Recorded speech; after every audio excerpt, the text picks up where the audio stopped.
दोस्तों, 2023 की superhit Gujarati film वश, जिसका बॉलीवुड में शैतान नाम से रीमेक बना था, अब उसका पार्ट 2 आ चुका है वश। शैतान मूवी पॉपकॉर्न ओपिनियन चैनल्स पर अपलोडेड है, आप ज़रूर जाके देखिए। और इसका सेकंड पार्ट है वश 2। आइए इसकी कहानी शुरू करते हैं। दोस्तों, कहानी शुरू होती है 12 साल बाद की। अथर्व अब तक अपने उसी फार्म हाउस पर रहता था जहाँ उसने प्रताप को बंदी बना के रखा था, और आर्या भी अभी तक वैसे ही एबनॉर्मल थी। दूसरी तरफ अहमदाबाद शहर की एक गर्ल्स स्कूल में एक दिन एक अनजान आदमी आता है और वह स्कूल के खाने पर मंत्र फूंक के सभी लड़कियों पर वशीकरण कर देता है, जिससे वह सब उसकी बात मानने लगती हैं। फिर वो उनमें से 10 लड़कियों को स्कूल की टेरेस पर भेज देता है, जिसमें से एक नीचे कूद के मर जाती है। तब स्कूल की टीचर्स की उन पर नज़र पड़ती है। वहाँ जाके उन 9 लड़कियों को नीचे उतरने को बोलती है, लेकिन वह किसी की बात नहीं सुनती और कहती है कि अंकल ने, यानी उस अनजान आदमी ने, उन्हें 3 बजे बिल्डिंग से नीचे कूदने को कहा है। लेकिन उससे पहले भी कोई उन्हें बचाने जाता है तो 2 लड़कियां नीचे कूद जाती है और बाकी सब भी 3 बजे कूद के मर जाती है। ये न्यूज़ तुरंत ही पूरे शहर में फैल जाती है और उस स्कूल में पुलिस, न्यूज़ रिपोर्टर्स और बच्चों के पेरेंट्स आ जाते हैं। इस दौरान स्कूल की बाकी लड़कियां एकदम शांत हो जाती हैं, कोई किसी से भी बात नहीं कर रही थी। फिर उनमें से एक लड़की पुलिस इंस्पेक्टर को बोलती है कि उन्हें जल्दी ही प्रताप अंकल को ढूंढना होगा, नहीं तो शहर की हालत ख़राब हो जाएगी। और तब 40-50 लड़कियां सभी टीचर, पुलिस, रिपोर्टर्स और पेरेंट्स को धकेल के पीट के स्कूल से बाहर निकल जाती है और शहर में हर जगह तबाही मचाने लगती है। रास्ते के लोगों से लेकर घरों में घुसकर सबको मारती है और पेट्रोल पंप में भी धमाका कर देती है। वो लड़कियां किसी के भी कंट्रोल में नहीं आ रही थीं, क्योंकि उन पर बहुत पावरफुल हिप्नोटिज़म किया गया था, जिससे ना वह थक रही थी और ना ही रुक रही थी। इस सब के दौरान वो अनजान आदमी स्कूल में ही छुप के बैठा था। उधर न्यूज़ चैनल्स के ज़रिए ये खबर अथर्व तक पहुंच जाती है, जो कि उन लड़कियों का व्यवहार देखकर तुरंत ये समझ जाता है कि उन पर काला जादू यानी वशीकरण हुआ है। इसलिए वह प्रताप के पास जाता है और उससे पूछता है कि वह काली विद्या और कितने लोगों को आती है, और क्या वह अपने जैसे वशीकरण करने वाले किसी को जानता है। तो इस पर प्रताप मुस्कुरा देता है, मतलब वो जादूगर जिसने उन लड़कियों को वश में किया था वो प्रताप की पहचान का था। इसके बाद अथर्व को न्यूज़ से यह पता चलता है कि वह अनजान आदमी प्रताप की मांग कर रहा है, और जब तक उसे वह नहीं मिलेगा तब तक वो उस स्कूल की लड़कियों से तमाशा करवाता रहेगा।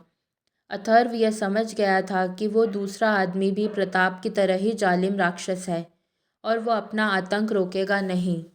लेकिन अगर उसने प्रताप को उसके हवाले कर दिया तो वो दोनों मिलकर और भी ज़्यादा दहशत फैला सकते हैं। इसलिए अथर्व उस अनजान आदमी को रोकने का एक प्लान बनाता है।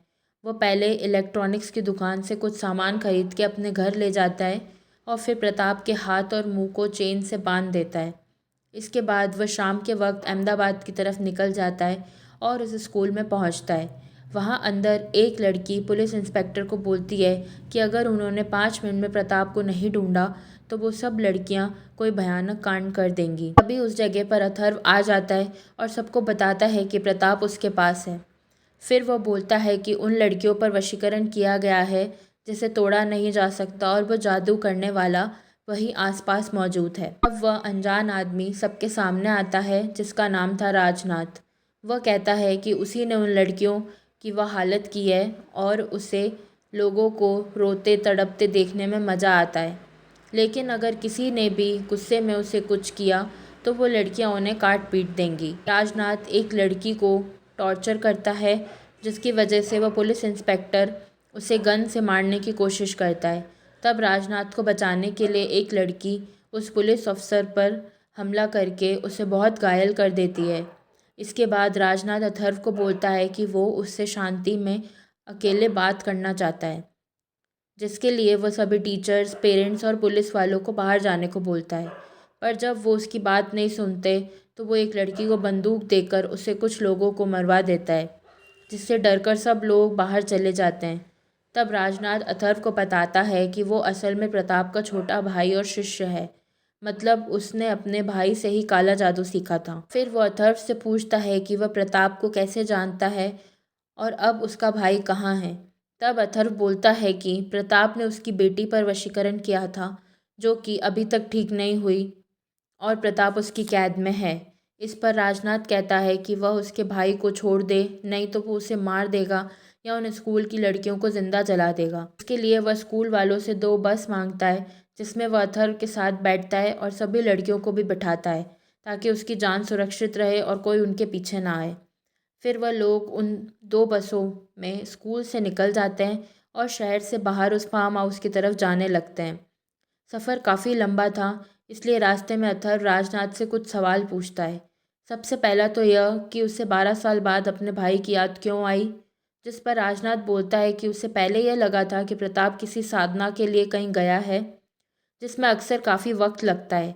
लेकिन फिर जब वह कई साल तक वापस नहीं आया, तो उसे शक हुआ कि ज़रूर कुछ गड़बड़ है। इसलिए राजनाथ ने अपने भाई को ढूंढना शुरू किया। पर जब कुछ साल बाद भी प्रताप उसे नहीं मिला, तो उसने यह भयानक रास्ता अपनाया ताकि प्रताप को या उसे पकड़ने वालों को यह खबर मिल जाए कि उसका भाई उसे ढूंढ रहा है। और अगर इसके बावजूद भी प्रताप का कोई जवाब नहीं आता, तो राजनाथ यह मान लेता कि वह मर चुका है। लेकिन उसका तीर एकदम सही निशाने पर लगा और उसे प्रताप की जानकारी मिल ही गई।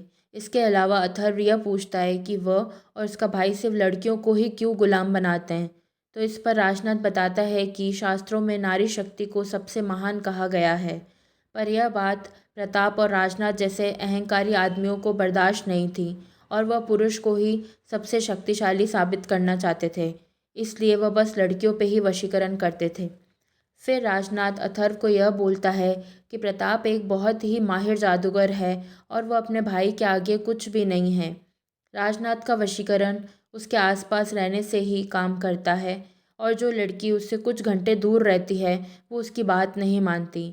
लेकिन प्रताप का जादू बहुत शक्तिशाली था, वह आसानी से उतरता नहीं था, जैसा कि आर्या के साथ हुआ था। पर अथर्व ने प्रताप जैसे खतरनाक आदमी को अपने काबू में कर लिया था। इस बात से राजनाथ बहुत हैरान था। फिर वह सब लोग उस फार्म हाउस पर पहुंचते हैं, जहां राजनाथ आधी लड़कियों को घर के बाहर पहरा देने के लिए खड़ा रखता है और बाकी लड़कियों को अपने साथ अंदर ले जाता है। वहां अथर्व उसे आर्या से मिलवाकर उसे ठीक करने बोलता है, लेकिन राजनाथ पहले अपने भाई को देखना चाहता था। इसलिए अथर्व उसे प्रताप के पास लेके जाता है, जो कि बेड़ियों में जकड़ा हुआ था और उसके मुंह में चेन भी थी। इसकी वजह से राजनाथ को यह पता नहीं चल पाता कि उसकी जुबान कट चुकी है। वह बस प्रताप को जिंदा देखकर आर्या को ठीक करने के लिए तैयार हो जाता है। तब अथर्व अपनी बेटी को प्रताप के सामने लाता है। राजनाथ को यह तो नहीं मालूम था कि उसके भाई ने कौन से मंत्र से आर्या को वश में किया है, लेकिन उसे बस इतना पता था कि प्रताप ने अपने वशीकरण को टिकाए रखने के लिए उस परिवार को कर्म के बंधन में फंसाया हुआ है। मतलब उसने आर्या या उसके घर वालों पर कोई एहसान किया है या उन्हें उधार दिया है। तब अथर्व को याद आता है कि प्रताप ने अपनी पहली मुलाकात में उसे चाय पिलाई थी, जिसके पैसे उसने दिए थे। तो उसी चाय के एहसान या उधारी ने आज तक आर्या को प्रताप के बंधन में कैद रखा था। इसलिए राजनाथ अथर्व को वह पैसे अपने भाई को लौटाने को बोलता है। तब अथर्व प्रताप को उठाकर उसे 10 रुपये दे देता है और फिर अपनी बेटी को झंझोड़ के होश में लाता है, जो कि अब 12 साल बाद उस वशीकरण से आज़ाद होती है, जिसकी वजह से वो बहुत रोती है और प्रताप पर गुस्सा भी करती है। इसके अलावा आर्या को अब कुछ सुनाई नहीं दे रहा था, जिससे वह काफ़ी हैरान थी। उसे यह याद नहीं था कि अथर्व ने उसे बचाने के लिए बहरा कर दिया था। उधर राजनाथ अपने भाई की जंजीरों को खोलता है। तब प्रताप उसे इशारे से बताता है कि अथर्व ने उसकी जुबान काट दी है।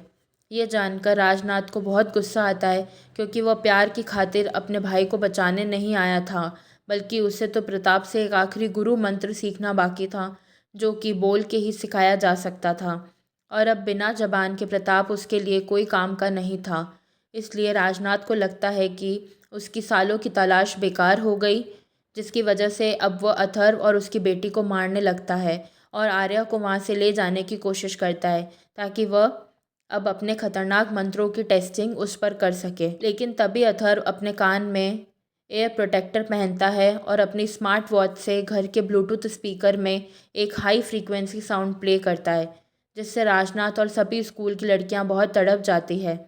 असल में अथर्व ने वह स्कूल में जाने से पहले ही अपने घर के अंदर और बाहर हर जगह बड़े स्पीकर्स लगा दिए थे, क्योंकि उसी से वशीकरण करने वाले और वशीकृत होने वाले को रोका जा सकता था। फिर अथर्व राजनाथ को बेहोश करके उसे उसके भाई के कमरे में बंद कर देता है और उसकी जुबान भी काट देता है।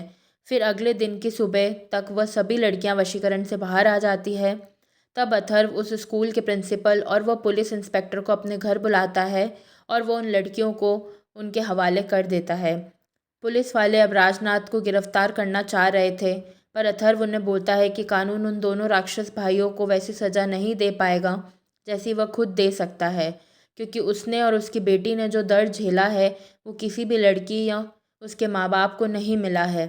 अथर्व प्रताप और राजनाथ को मारना नहीं चाहता था, बल्कि उन्हें ज़िंदगी भर हर रोज़ तड़पाना चाहता था, क्योंकि वह उसी के लायक थे। इस बात के लिए वह इंस्पेक्टर भी मान जाता है। फिर वह सब लोग वहाँ से चले जाते हैं। आर्या अब नॉर्मल होने लगी है और अपने हाथ से ही खाना पीना खाती है। भले ही वह बहरी हो चुकी थी, लेकिन फिर भी होश में थी और सभी काम कर सकती थी, जिसे देखकर अथर्व काफ़ी समय बाद खुश होता है। तो दोस्तों, ये थी वश 2 मूवी की एक्सप्लेनेशन। अगर आपको ये वीडियो अच्छी लगी है तो लाइक करें, शेयर ज़रूर करें और ऐसी ही एंटरटेनिंग वीडियोस देखने के लिए सब्सक्राइब कीजिए हमारा चैनल और इस बेल आइकन को दबाइए ताकि आपको हमारे वीडियो की सारी नोटिफिकेशन टाइम पे मिल सके।